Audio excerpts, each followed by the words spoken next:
ravi en effet de vous retrouver toujours en direct de la Foire du Livre de Brive qui bat son plein, vous l'entendez certainement, l'ambiance est là à la Foire du Livre de Brive et j'ai le plaisir d'accueillir un nouvel invité. Bonjour Philippe Bourret. Bonjour Caroline Savary. Alors vous êtes écrivain et psychanalyste à Brive. Depuis quelques années vous associez votre passion de l'art à votre métier qui est de faire parler les gens en publiant des livres de conversation avec des écrivains, des peintres. Et cette année, vous publiez un long dialogue avec un grand homme de radio et de télévision, Pierre Bellemare. Un livre qui est né d'une circonstance inattendue. Racontez-nous. Bien, je vais vous raconter, mon travail avec les artistes et avec les personnalités entre dans ce que j'appelle la psychanalyse en expansion.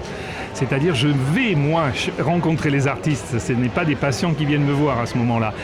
Et avec Pierre Bellemare, ça a été une circonstance très particulière.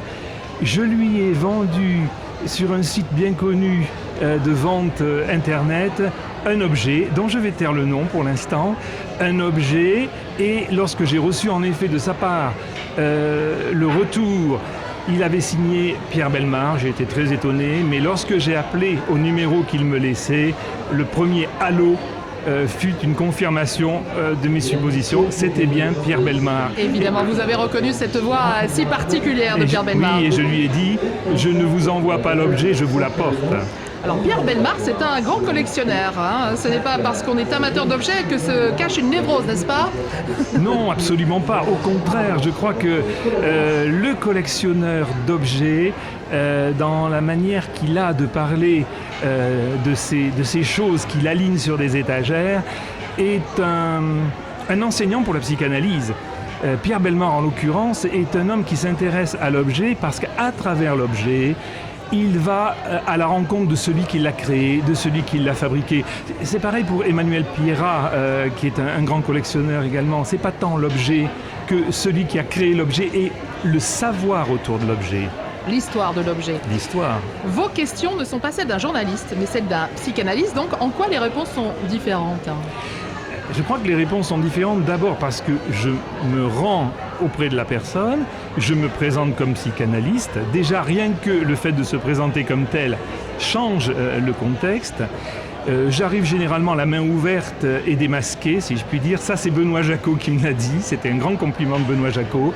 Et la conversation commence très tranquillement, c'est vraiment un dialogue, et il est vrai que de ma position de psychanalyste, je saisis ce que l'on appelle en psychanalyse des signifiants, c'est-à-dire des mots que je renvoie à mon interlocuteur et qui souvent ont des effets assez extraordinaire, comme dirait Pierre Bellemare. Alors votre livre est aussi une interrogation sur le pouvoir de la voix, hein, lui qui a un timbre si particulier. Vous avez su aussi entendre et retransmettre sa voix intérieure. D'autres dialogues sont à venir ?